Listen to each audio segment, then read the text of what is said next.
तशरीह मुहिम शबाब पर है। 26 अप्रैल को जम्मू रियासी लोकसभा सीट पर वोट डाले जाएंगे, लिहाजा सियासी जमातें ज्यादा से ज्यादा वोटरों तक पहुंचने की कोशिश कर रही हैं। आज जम्मू में बीजेपी उम्मीदवार जुगल किशोर शर्मा का रोड शो है। डॉक्टर जितेंद्र सिंह भी जुगल किशोर शर्मा के लिए रोड शो करने वाले हैं। उधर कुलगाम में नेशनल कॉन्फ्रेंस के नायब सदर उमर अब्दुल्ला पार्टी कारकुनान से खिताब करेंगे, जबकि कांग्रेस की आज मीटिंग है। मीटिंग की सदारत जम्मू कश्मीर AICC इंचार्ज भरत सिंह सोलंकी करेंगे। मीटिंग में इंतखाबात की हिकमत अमली पर गौर व खौज किया जा सकता है।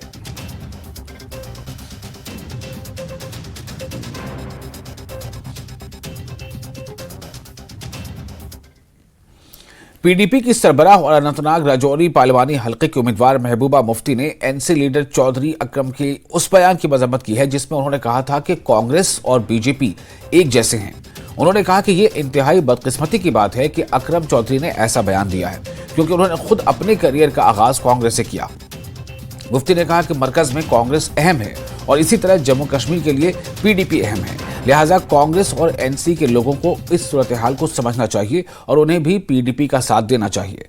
महबूबा मुफ्ती ने अनंतनाग के कुकरनाग के मुख्तलिफ मकामात पर पार्टी रोड शो के दौरान लोगों से खिताब किया। इनके साथ पार्टी के कई रहनुमा भी थे। इन्होंने लोगों से तब्दीली के लिए वोट देने की अपील की।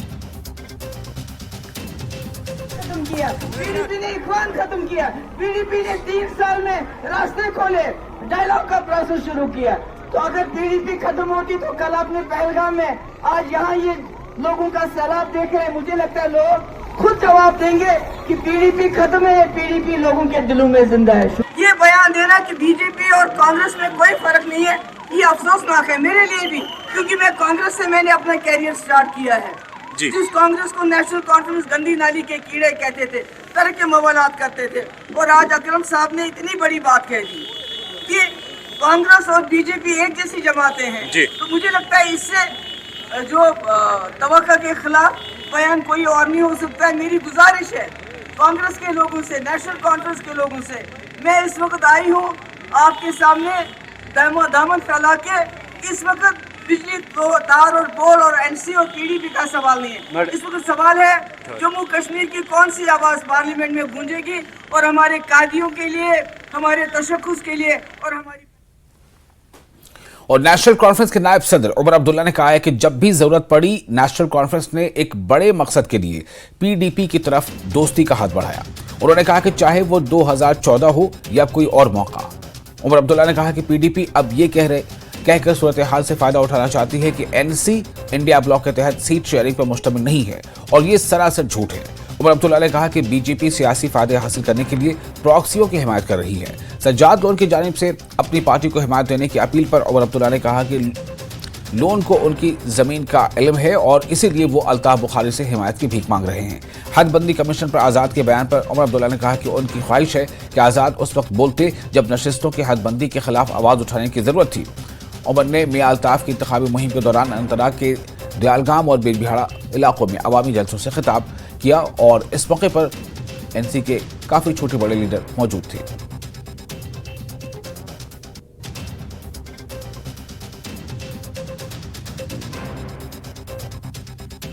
इस अलायंस में जो है, जब सीटों का बंटवारा होता है तो एक फॉर्मूला के तहत सीटों का बंटवारा किया जाता है।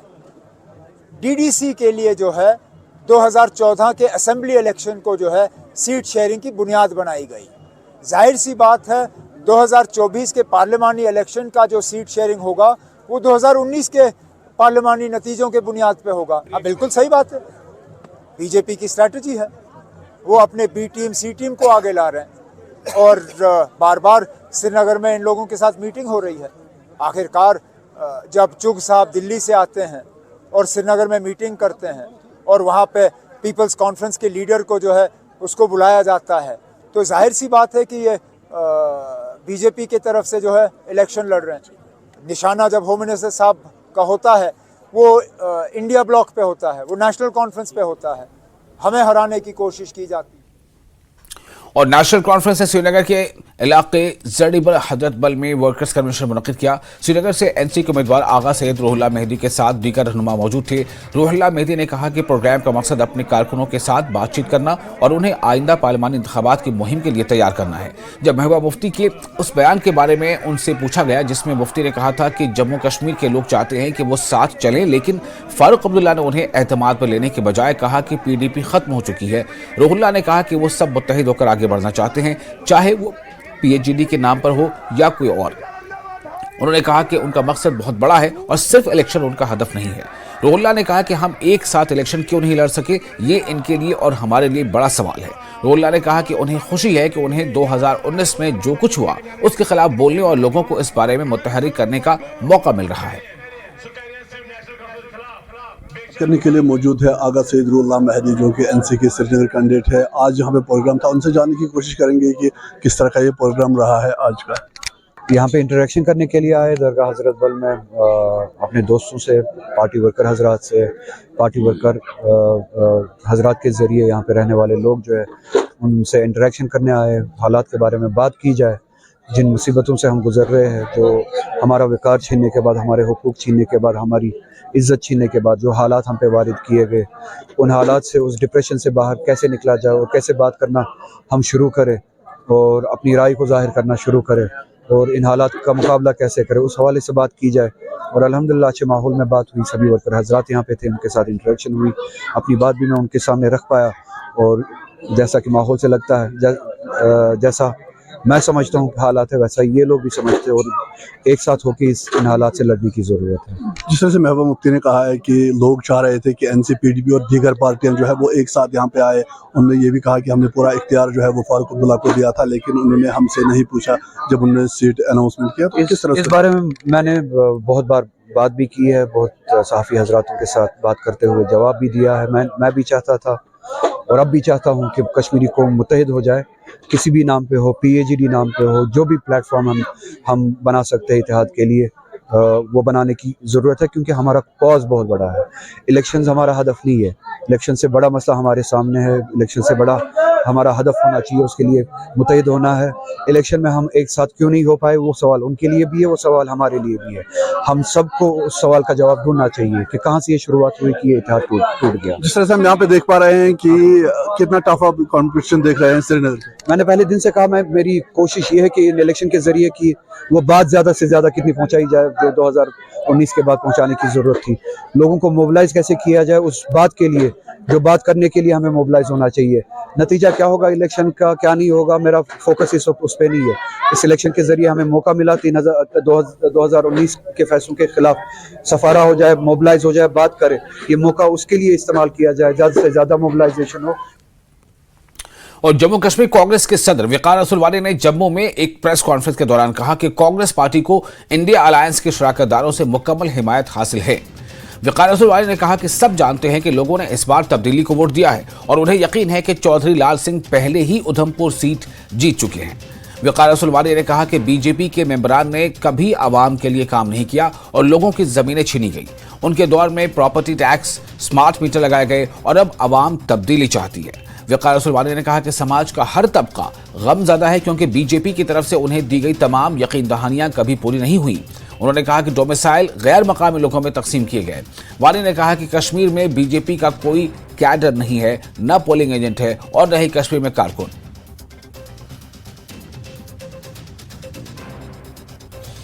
मीडिया एजेंसीज लोग जानते हैं कि उधमपुर की सीट पे लोगों ने चेंज के लिए वोट डाला और हम शुक्रिया अदा करते हैं लोगों का कि लोगों ने वहां पे बदलाव किया और बदलाव की राजनीति की और वहां पे मुझे पूरी उम्मीद है कि चौधरी लाल सिंह जो है कामयाब हो गए हैं वहां से। उन्होंने वहां से इलेक्शन जीत लिया, कांग्रेस ने वो इलेक्शन जीत लिया है। अब कोई बीजेपी की पार्टी ये हवाबाजी करे अपने वर्करों का मनोबल बढ़ाने के लिए, जो टूट चुका है, उनको पता चल चुका है, जो हमारे दोनों एमपी है वो पब्लिक में बिल्कुल फेलियर हैं। उन्होंने 5, 6, 10 साल किसी को शक्ल नहीं दिखाई, 10 साल वे लोगों से मिले नहीं, लोगों के काम नहीं किए, अपना सारा जो उनका एमपी लेड है वो जाया कर दिया है। जहां उन्होंने गोद पंचायतें ली थी, गांव लिए थे, वहां पे भी कोई काम नहीं हुआ। करप्शन बहुत ज्यादा बढ़ा। उन्होंने लोगों की बातें पार्लियामेंट में नहीं उठाई। उनके टाइम में 200 साल की जमीनें छीनी गई, उनने बात तक नहीं की। उनके टाइम में हमारी स्टेट का स्टेटस छीना गया। दोनों ने, जुगल किशोर ने भी और जतिंदर ने भी बात तक नहीं की। उनके टाइम में बेरोजगारी आसमान पे पहुंची, उन्होंने बात तक नहीं की। उनके टाइम में दरबार मुंह बंद हो गया, उन्होंने बात तक नहीं की। उनके टाइम में लोग जो 500 की बिल भरते थे 5-5 हजार तक पहुंची, उन्होंने बात तक नहीं की। उनके टाइम में रिक्रूटमेंट में इतने घोटाले हुए, उन्होंने बात तक नहीं की। उनके टाइम में यहां प्रॉपर्टी टैक्स जो है वो लग गया, वो असेंबली, वो गवर्नर एडमिनिस्ट्रेशन ने पास किया, म्युनिसिपल ने, बीजेपी की म्युनिसिपलिटी जहां थी उन्होंने पास किया, उन्होंने बात तक नहीं की। इसलिए लोग बदलाव की राजनीति चाहते हैं। उधमपुर में चौधरी लाल सिंह को हमारे डॉक्टर जतिंदर सिंह के बदले लोगों ने जिता लिया। और फिलहाल एक छोटा सा ब्रेक लेते हैं। ब्रेक के बाद खबरों का सिलसिला जारी रहेगा।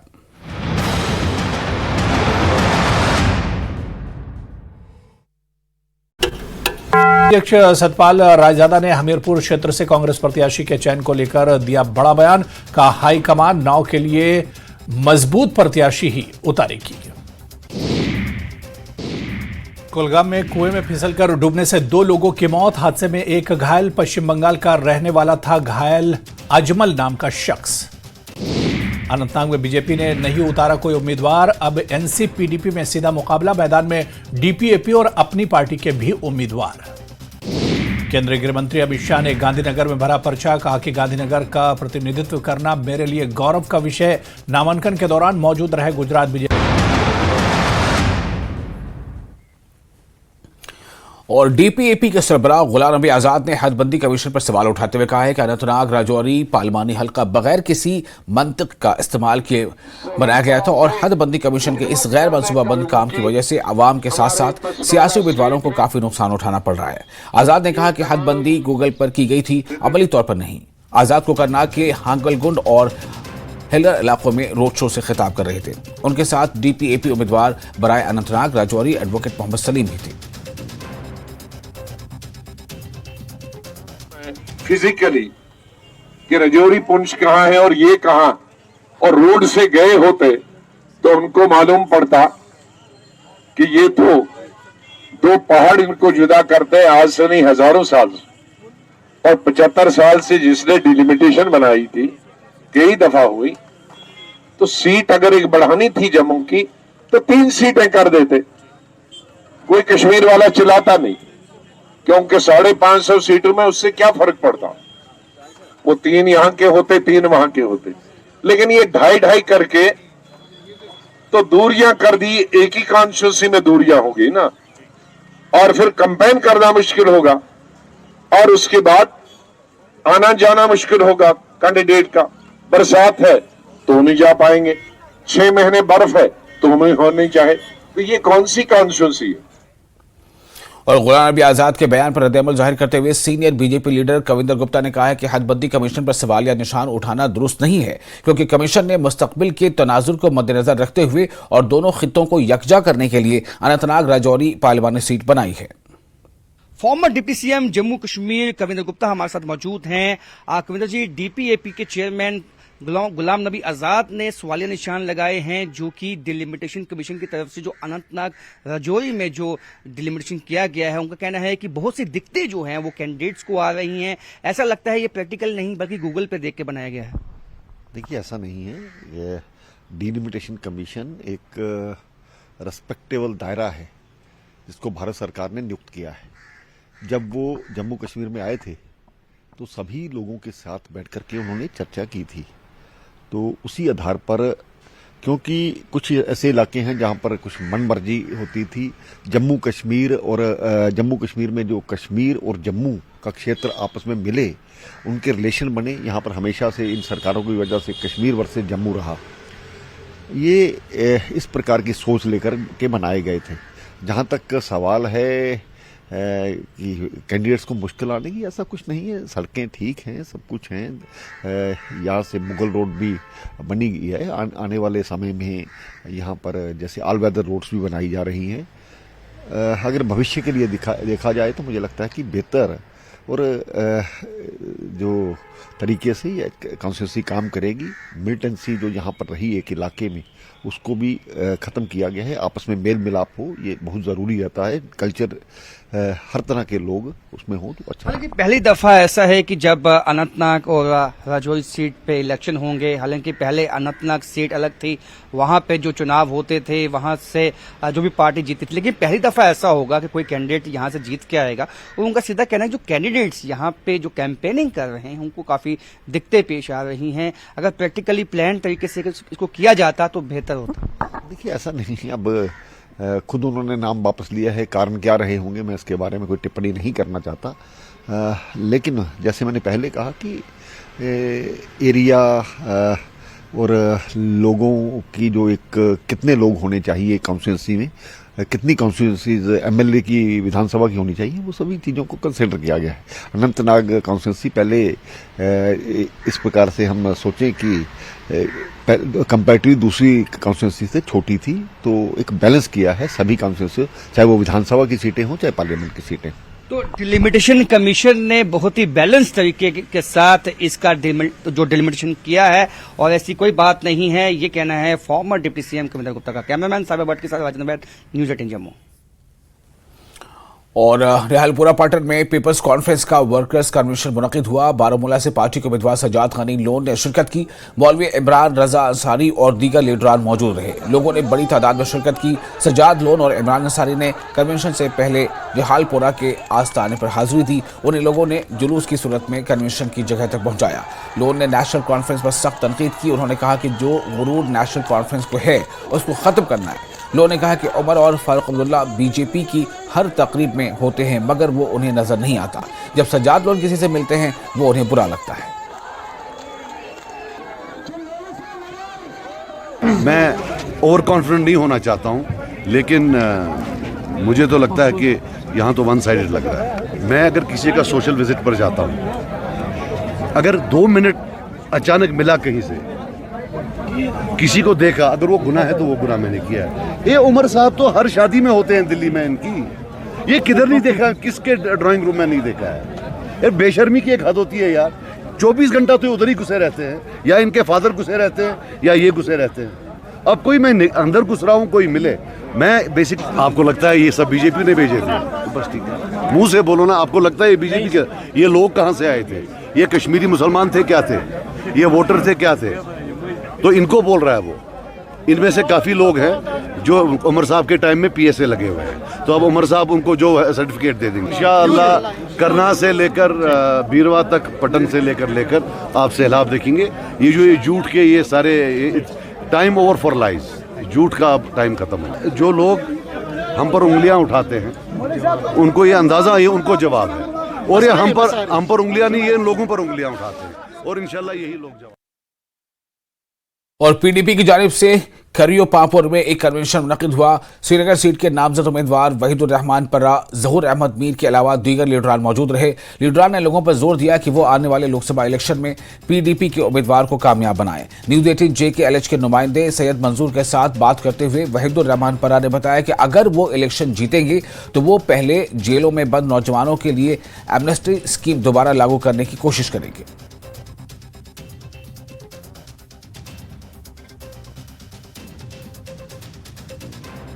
लोग घुटन में हैं, बात नहीं करते हैं। तो पार्लियामेंट इलेक्शन की वजह से आज एक माहौल बना है, लोग बाहर निकलते हैं घरों से, बात सुनने भी आते हैं, बात कहने भी आते हैं। तो हमारा सबसे बड़ी कोशिश इस पार्लियामेंट इलेक्शन में, क्योंकि 3 ही सीटें हैं यहाँ कश्मीर में, कि ज़्यादा से ज़्यादा लोगों को लगे हमारी सुनवाई हो रही है, न सिर्फ कश्मीर में, यहाँ मोहल्ले में, गली कोचे में, बट हिंदुस्तान के सबसे बड़े ऐवान में, पार्लियामेंट में भी। They should feel that they are being heard and will try our level best कि ये आवाज़ जो यहाँ ज़मीन पे है वो पार्लियामेंट तक पहुँचे। और इस वक्त एक बड़ी खबर आपको देने जा रहे हैं। वजीर दिफा राजनाथ सिंह का सियाचिन दौरा आज। दिल्ली से वजीर दिफा राजनाथ सिंह हुए रवाना, फौजी एहलकारों से करेंगे मुलाकात। वजीर दिफा राजनाथ सिंह का आज सियाचिन का दौरा है। दिल्ली से वो रवाना हो चुके हैं। दिल्ली से वज़ीर दिफा राजनाथ सिंह रवाना हो चुके हैं सियाचिन के लिए। फौजी एहलकारों से वो मुलाकात करेंगे।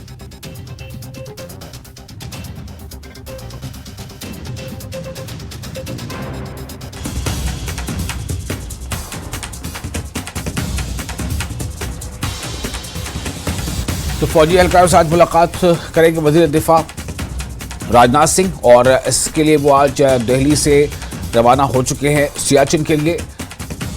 दिफा के मद्देनजर इस विजिट को काफ़ी अहम माना जा रहा है। वज़ीर दिफा राजनाथ सिंह का सियाचिन का दौरा है। दिल्ली से वज़ीर दिफा राजनाथ सिंह रवाना हो चुके हैं। फौजी एहलकारों से आज मुलाकात करेंगे।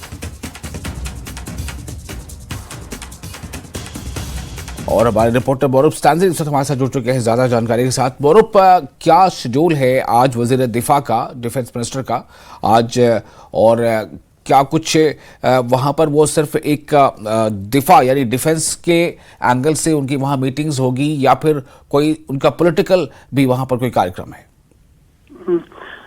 जी हाँ विशाल, आज जो राजनाथ सिंह का विजिट है वो मैं आपको बता दूं, क्योंकि जब होली के टाइम भी राजनाथ सिंह जवानों के साथ होली मनाने के लिए सियाचिन जाने वाले थे, तो हालांकि उस वक्त मौसम खराब था, तो वो सीधा यहाँ लेह में जवानों के साथ इंटरेक्शन किया, उसके बाद दिल्ली रवाना हुआ। तो आज की बात करें तो आज वो दिल्ली से सीधा थ्वाइस जाएंगे। थ्वाइस जो नुब्रा में एयरपोर्ट है आर्मी का, तो वहां से वो सियाचिन के लिए रवाना होंगे। तो इनका पर्पस है जो वहाँ जवान तैनात है उनके साथ इंटरेक्शन करेंगे ताकि उनका भी मोरल बूस्ट हो। हालांकि पॉलिटिकल एंगल इसमें मुझे कोई नहीं लगता है, क्योंकि उनका पर्पस ही था को जो जवानों के साथ मिल के जो सिक्योरिटी के लिए से बात करे और उनका मोरल बूस्ट करे, उनका हालचाल पूछे, क्योंकि सियाचिन एक कठिन जगह है, वहां पर काफी संख्या में हमारे जवान तैनात है। तो उनको जो डिफेंस मिनिस्टर की तरफ से बार बार विजिट किया जाता है ताकि उनको भी जो मोरल बूस्ट हो और जवानों को हौसला बढ़े। जी बौरुप, तो आज क्या कुछ टाइम टेबल है उसका, कब वो पहुंचने वाले हैं वहां, या वो पहुंच चुके हैं, या क्या ये एक दिन का ही ये टूर है, या फिर कब तक वहां ठहरेंगे?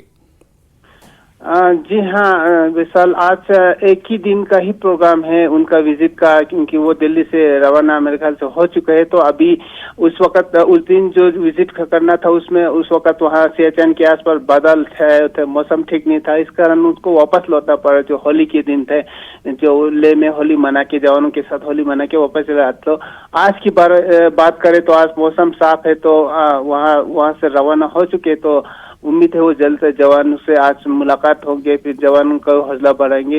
उसके बाद वो दिल्ली वहाँ से वापस जाएंगे। और हालांकि कोई सिविलियन के साथ कोई इंटरेक्शन ऐसा प्रोग्राम नहीं है, क्योंकि थोड़ा सा एक आर्मी एयरपोर्ट है, फिर वहाँ से सीधा सियाचिन के लिए रवाना होंगे, फिर वापस दिल्ली लौट जाएंगे। जी विशाल, बहुत शुक्रिया आपका बौरुप तमाम जानकारी के लिए।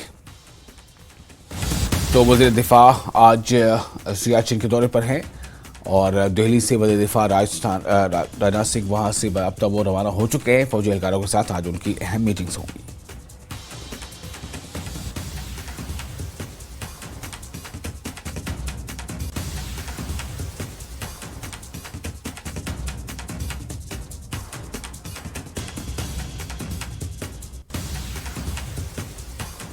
और इस वक्त एक और अहम खबर आपको दे रहे हैं। सोजिश नाराबल में NIA का छापा पड़ रहा है और तलाशी कार्रवाई जारी है। इस वक्त की एक अहम खबर आपको दे रहे हैं। सोजिश नाराबल में NIA की छापेमारी चल रही है और इस दौरान वहां पर तलाशी की कार्रवाई भी जारी है।